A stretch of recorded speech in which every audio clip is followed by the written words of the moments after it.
There is a quiet reason why so many of us feel restless, even in moments that should bring peace. We chase happiness through achievement, through people, through control, but when we finally arrive, something still feels missing. It's not because we lack anything, it's because we're carrying too much. The teachings of the Buddha reveal that happiness isn't found in what we accumulate, it's found in what we release. The more tightly we cling to expectations, to past wounds, to fixed ideas about ourselves, the more we restrict the natural joy that wants to flow through us. Letting go is not weakness, it is not giving up, it is strength, it is a conscious choice to return to our true nature. In the words of the Buddha, you can only lose what you cling to. In this journey, we'll explore profound Buddhist lessons that gently uncover why letting go isn't just part of the path to happiness, it is the path itself. 1. Let go of control. You were never meant to hold it all. In today's fast-moving world, many of us believe that if we just control every part of our lives, we'll finally feel safe and happy. We try to manage everything: our jobs, our relationships, our future goals, even other people's opinions and behaviors. We make to-do lists, long-term plans, and backup plans for our backup plans. We think that the more control we have, the less stress we'll feel. But in reality, this constant need to control everything only creates more stress, more anxiety, and more disappointment. Why? Because life is not something we can trap or shape perfectly to our liking. Life is like a river constantly flowing, shifting and changing. No matter how hard you try, you can't make the river stay still or bend to your will. Buddhism teaches us that trying to control the uncontrollable is one of the deepest sources of suffering. When we resist what's happening, we fight against reality. But the truth is, there is great peace in surrender. Letting go of control doesn't mean you stop caring. It doesn't mean you become lazy or give up on your goals. It simply means you stop believing that everything has to go exactly the way you planned in order for you to be happy. When you loosen your grip and allow life to unfold naturally, you begin to feel lighter inside. You learn to trust the flow of events, even when they don't make sense right away. You become more open to unexpected opportunities. You stop obsessing over problems and start responding to them with clarity and calm. And most importantly, you begin to live in the present moment, not trapped in fears about the future or frustration about the past. Letting go of control is not a weakness. It is an act of strength, of maturity, of deep inner wisdom. It means choosing peace over perfection. It means understanding that true safety doesn't come from managing everything around you. It comes from trusting that whatever happens, you will be okay. And sometimes the most beautiful moments in life arrive not when everything goes according to plan, but when you allow life to surprise you. 2. Let go of the past. Your scars are part of the story, not the end. Almost everyone carries something from the past, a painful memory, a mistake, a betrayal, or a loss that still aches deep inside. Sometimes we keep replaying these moments in our minds, as if holding on to them will change what happened. But no matter how much we think about it, we can't go back and undo the past. The pain may have been real, but when we keep reliving it, we only continue to suffer. Buddhism teaches us that suffering doesn't come only from what happened to us, but from how tightly we hold on to it. The past is already gone, but our minds keep bringing it into the present, turning it into a burden we carry every day. Letting go of the past doesn't mean forgetting it or pretending it didn't hurt. It means understanding that what happened no longer has power over you unless you keep feeding it your attention. Every time you tell yourself, "I should have done better," or "I'll never recover from that," you're giving the past permission to shape your identity. But the truth is, you are not your pain. You are not your mistakes. You are not what happened to you. You are what you choose to become now, in this moment. Buddhism encourages us to practice acceptance, to agree with what hurt us, but to stop fighting against it. Accept that the pain existed. Accept that it changed you. But also accept that you no longer need to carry it like a weight on your shoulders. When you stop identifying yourself by your wounds, you begin to see that they were only one part of your story, not the whole book.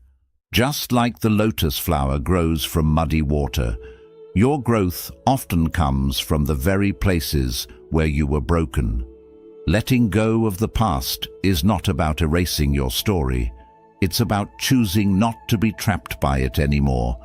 You can look back with compassion and say, "That part of me was hurting, but I'm healing now." You can honor your journey without letting your past define your future.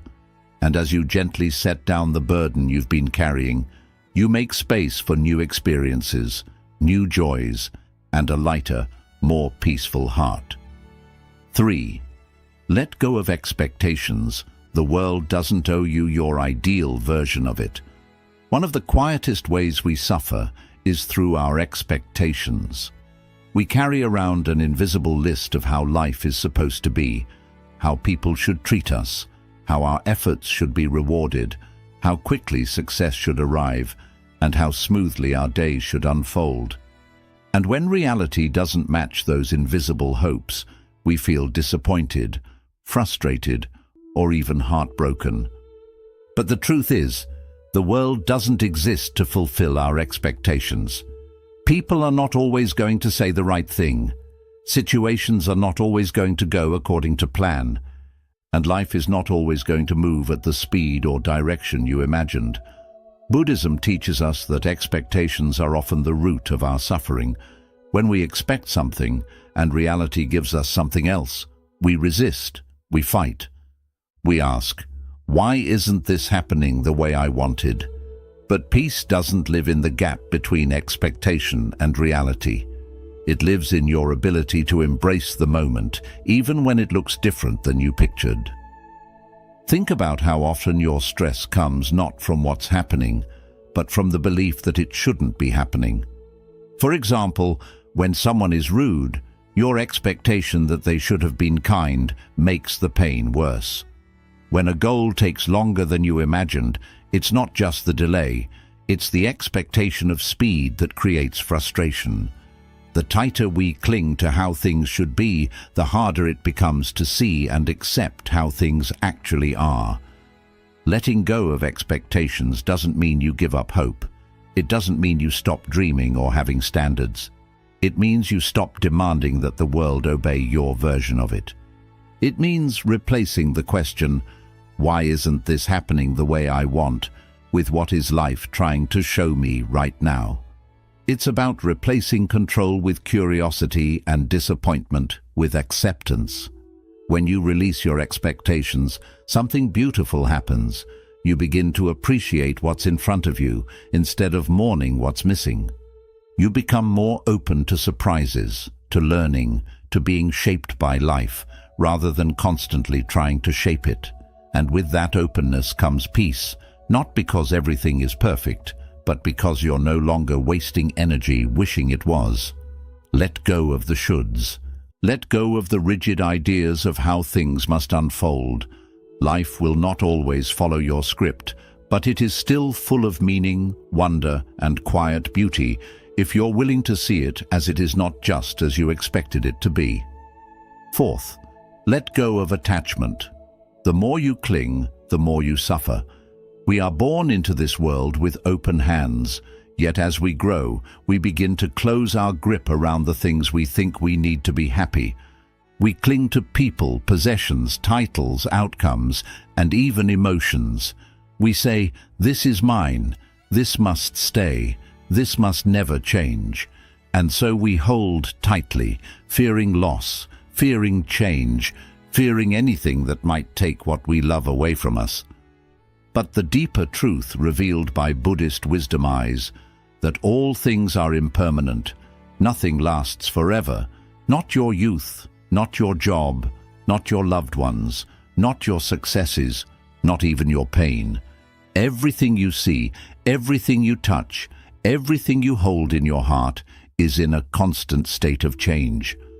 When we fail to see this, we suffer. We become afraid of losing what we have, or broken when it inevitably slips away. The problem isn't that things change. The problem is that we expected them to stay. Attachment says, "I need this to feel whole." It creates a false belief that our happiness depends on keeping certain things close. But clinging is like trying to hold water in your hands. The tighter you squeeze, the faster it escapes. Buddhism doesn't ask us to stop loving or caring. It doesn't tell us to abandon joy or reject beauty. It teaches us to love more freely without chains. It invites us to hold things gently, knowing they are not ours to keep, but ours to experience. It reminds us that true peace doesn't come from locking things in place. It comes from flowing with life's natural rhythm of gain and loss, of coming and going. Imagine sitting by a river, watching leaves float by. Each leaf is a moment, a person, a chapter, a feeling. When we're attached, we try to grab the leaf and keep it. But the river keeps flowing, and when we refuse to let go, we get dragged. We suffer because we're not letting the current move. But when we sit with open hands, when we watch the leaf float by and smile with gratitude instead of fear, we align with the truth of impermanence. We accept that nothing stays, and we become free. This doesn't mean you stop loving the people in your life. It means you stop trying to possess them. It means you don't build your identity around things that can be taken away. You learn to love deeply without trying to trap the moment. You learn to care without fear. You learn to appreciate without clinging. And this kind of love, open, aware, present, is far more beautiful than the kind that comes from fear of loss. Letting go of attachment allows you to live with more joy, not less. You become lighter, more grateful, more alive to each passing moment. You stop needing things to be permanent in order to be meaningful. You stop fearing change and start welcoming it as a natural part of life. You begin to understand that happiness was never about owning, but about experiencing fully without grasping. So take a deep breath and loosen your grip. Life is always moving, always shifting. Let it. When you stop clinging, you stop suffering. And in that space of freedom, peace gently enters snot, because everything stayed the same, but because you finally stopped needing it too. 5. Let go of the inner critic. Your thoughts are not the truth. There is a voice inside your head that you hear every day, even when no one else is around. It whispers opinions about you, judges your actions, and labels your worth. This voice is often loud when you fail, when you feel uncertain, when you're vulnerable. It says things like, "You always mess things up, you're not good enough, or you don't deserve happiness." And because it's in your own mind, you start to believe it. You think, if I'm saying this to myself, it must be true. But here's what Buddhist wisdom gently reveals. You are not your thoughts. That voice is not your truth. It's simply a stream of mental habits formed by past experiences, fears, expectations, and pain. The mind is like a storyteller that never stops talking. It pulls from memory, from society, from old wounds, and creates stories, helpful, many harmful. It's not always trying to hurt you, but it is often trying to protect you from imagined dangers by keeping you small, safe, and hidden. It mistakes harshness for discipline. It confuses self-criticism with self-improvement. But constant judgment doesn't lead to growth. It leads to shame. And shame is like a fog that covers your inner light, making you forget how strong, beautiful, and capable you truly are. When you begin to observe your thoughts instead of automatically believing them, You create a sacred space. You start to notice patterns. You realize that many of your thoughts repeat, like a broken record playing old fears and outdated beliefs. You realize that these thoughts often contradict each other. One moment you're not doing enough. The next you're doing too much. You see how unstable the mind can be, how easily it jumps from praise to criticism, and then something powerful happens. You stop taking it so seriously. Buddhism teaches the practice of mindfulness not just to calm the mind, but to see it clearly. When you become the witness of your thoughts rather than their victim, you begin to reclaim your inner space. You realize there's a difference between a thought and the one who observes the thought. That observer in you, the quiet awareness, is who you really are. And that awareness is peaceful, wise, and deeply compassionate. It does not judge. It simply sees. Letting go of your inner critic doesn't mean pretending you have no flaws or refusing to improve. It means replacing punishment with understanding. It means responding to yourself the way you would to a dear friend, with kindness, patience, and encouragement. When you make a mistake, it's not a sign that you're broken. It's a moment for reflection, not rejection. When you feel lost, it's not proof that you've failed. It's a call to reconnect, not to condemn. It's easy to think that being hard on yourself will make you stronger, but in truth, self-compassion is the real path to transformation, because when you feel safe within yourself, you're more open to growth. When you treat yourself with love, you naturally want to take better care of your mind, your body, and your choices. Not out of guilt, but out of deep respect for who you are. Letting go of your inner critic is not a one-time act, it's a daily practice. You catch yourself when the voice returns. You breathe. You question it. You offer a softer response. And over time, the harsh voice grows quieter. In its place, a new voice begins to emerge. Voice rooted in truth, not fear. It says things like, "You're learning, you're trying, you are enough." So, be gentle with yourself. You have carried so much for so long. You have survived battles no one knows about. You have walked through dark seasons and still shown up for life. You deserve a mind that treats you like a friend, not a battlefield. And the moment you stop believing every critical thought, you begin to step into your real power, not by fixing yourself, but by remembering you were never broken. Let go of the need for validation. Not everyone needs to understand your journey. As human beings, we are born with a deep desire to be seen, heard, and understood. From our earliest years, we look to the world around us as parents, our teachers, our peers for approval and acceptance.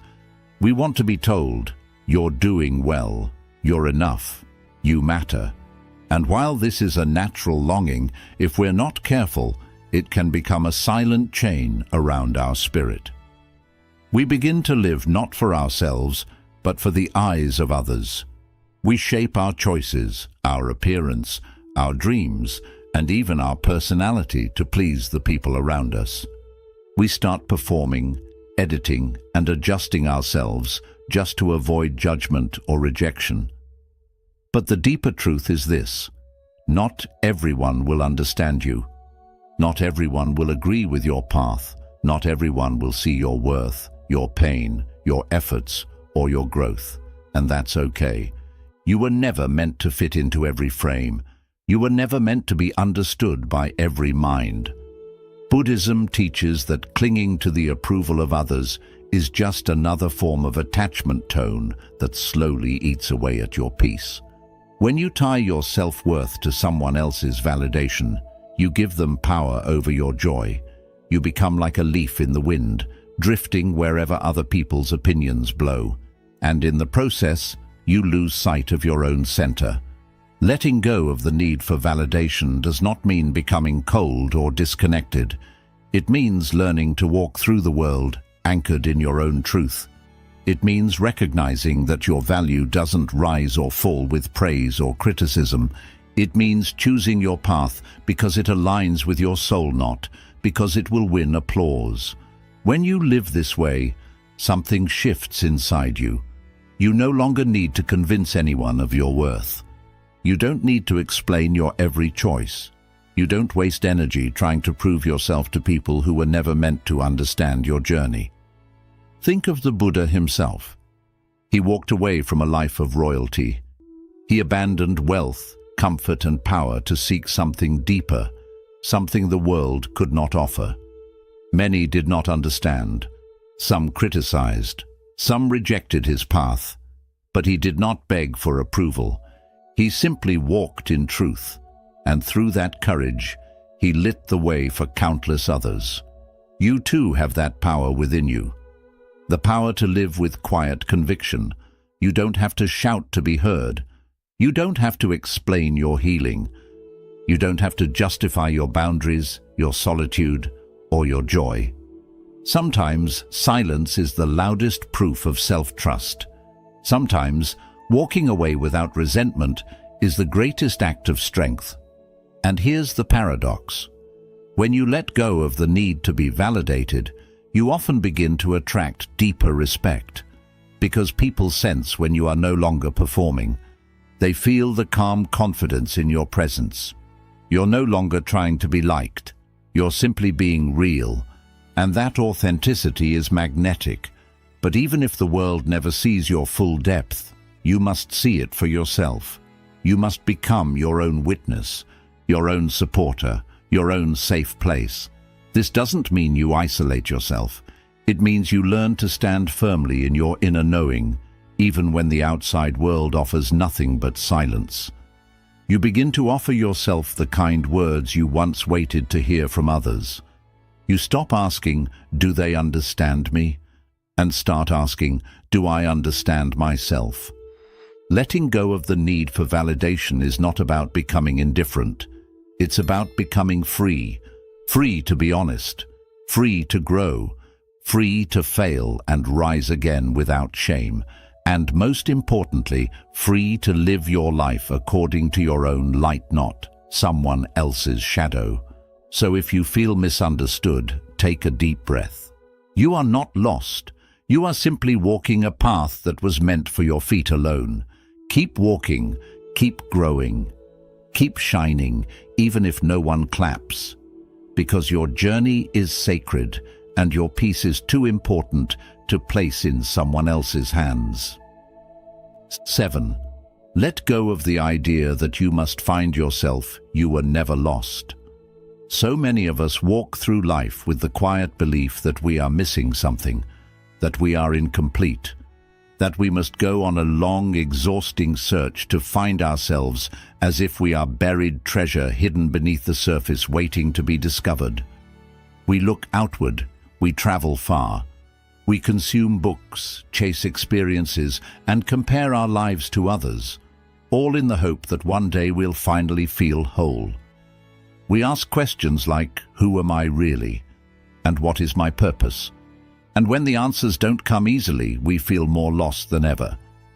But the teachings of Buddhism invite us to stop looking outward and start returning inward. They offer a radical, liberating truth. You do not need to find yourself. What has happened you were never that your true lost. Self has been covered layer by layer by years of conditioning, fear, expectation and noise. You've been told who you're supposed to be. You've been taught to wear masks. You've been pushed to chase goals that were never really yours. And in the process, you've simply forgotten the quiet essence of who you are. Letting go of the idea that you must find yourself is not about giving up. It's about realizing that your journey is not one of discovery, but one of remembering. You are not a puzzle to solve. You are not a machine that needs to be fixed. You are already whole beneath the noise, beneath the doubt. And your real task is not to become someone new, but to gently peel away everything that is not you. This process is not dramatic. It is not loud. It does not require the world's applause. It is quiet and sacred. It's the moment you stop trying to impress, the moment you stop chasing an image, the moment you stop asking, "Am I enough?" and begin to live from the knowing that you are. Your true self is not found in titles, in labels, in achievement. It is found in your stillness, in your breath, in your presence, in the calm you feel when you are no longer pretending. Buddhism teaches that the self is not fixed. It is not a solid object that can be pinned down and described. Instead, the self is like water, always flowing, always changing, always responding to its container. This means you don't have to stay the same. You don't have to hold on to the person you once were. You don't have to limit yourself to the identity the world gave you. You are free to grow, to expand, to let go of what no longer fits. And in doing so, you come closer to your natural state, open, peaceful, and alive.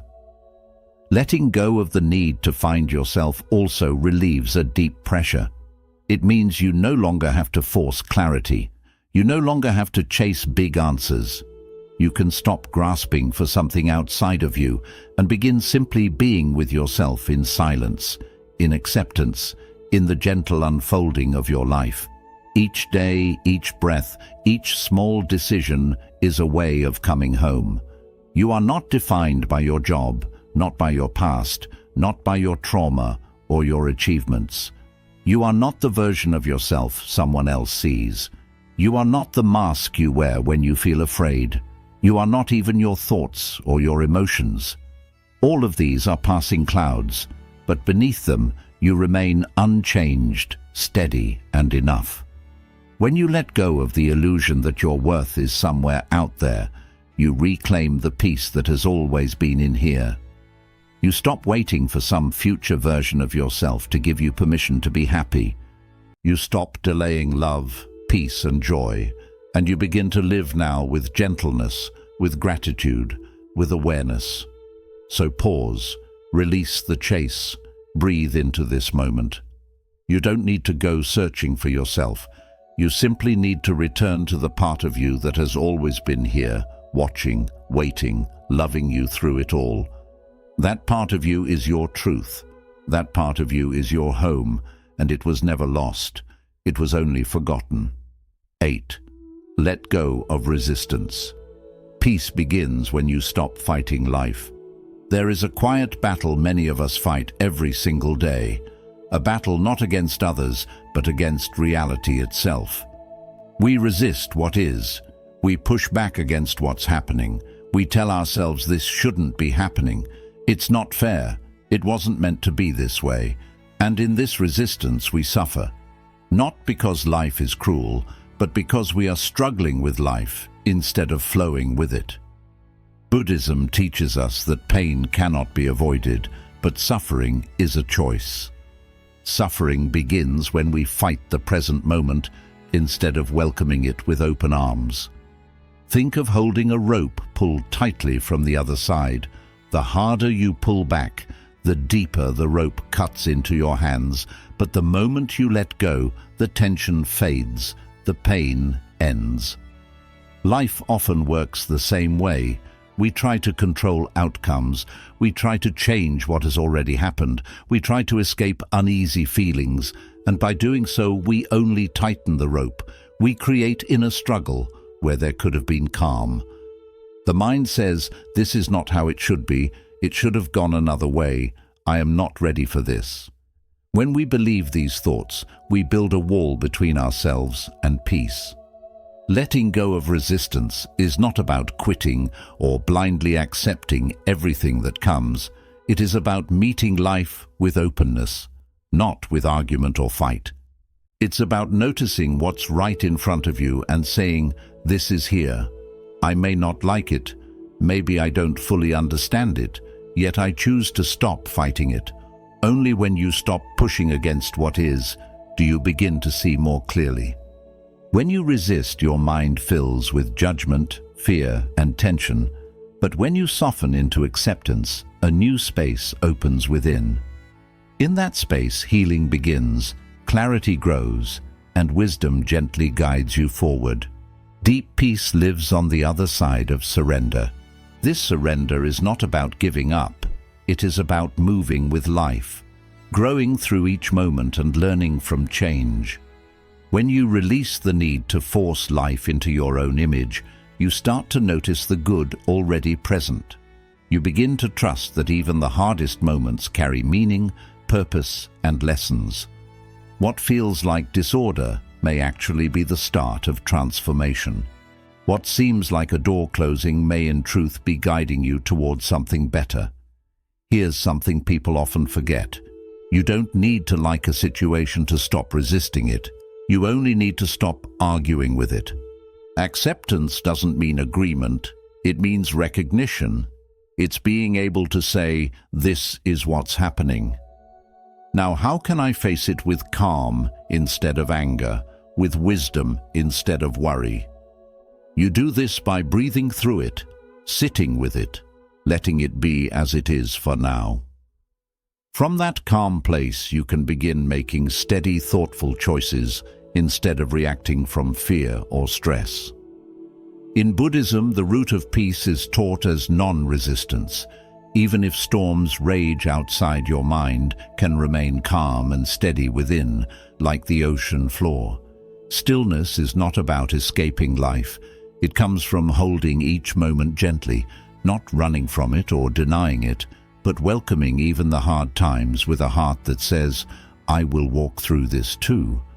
When you stop resisting, you create space for life to move again. You stop holding your breath. You stop bracing for what's next. You begin to settle into your own strength.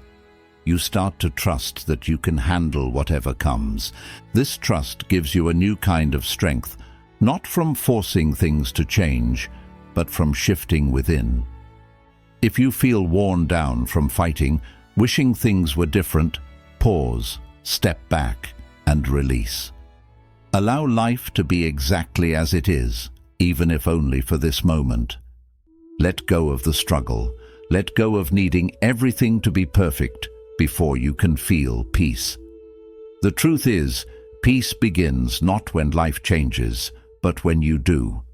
When you start allowing instead of resisting, when you move with the flow instead of trying to control it, when you rest in the stillness of now instead of running away. We often believe happiness is something to chase, or something earned through struggle and achievement. But what if happiness isn't hidden in a future goal, in someone else's approval, or in a perfect life? What if happiness is already here, quietly waiting beneath all that you carry? The Buddha's teaching reminds us, happiness is not about gaining more, but about letting go. Let go of control. Let go of the past. Let go of rigid expectations. Release the thoughts and attachments that weigh you down. Every burden you set down is not a loss. It's a return to yourself, a return to peace, to the quiet beneath all the noise. You don't need to fix everything to feel lighter. You don't have to wait for a perfect life to feel free. All you need is to loosen your grip. Begin unlocking the chains you've wrapped around your own heart. Trust that letting go is not giving up.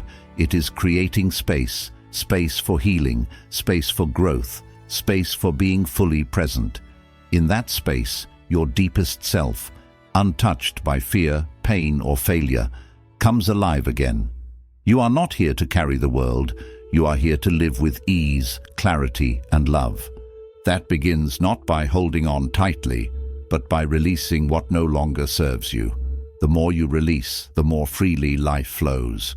The more you trust, the more peace finds you. The more you surrender, the more you remember who you truly are. You were never broken, only hidden beneath layers. So walk gently now. Be kind to yourself. Let go step by step.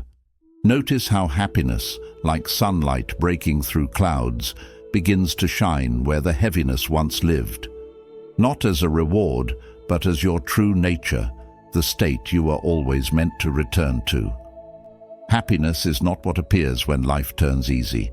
It is what unfolds when you stop needing life to be different.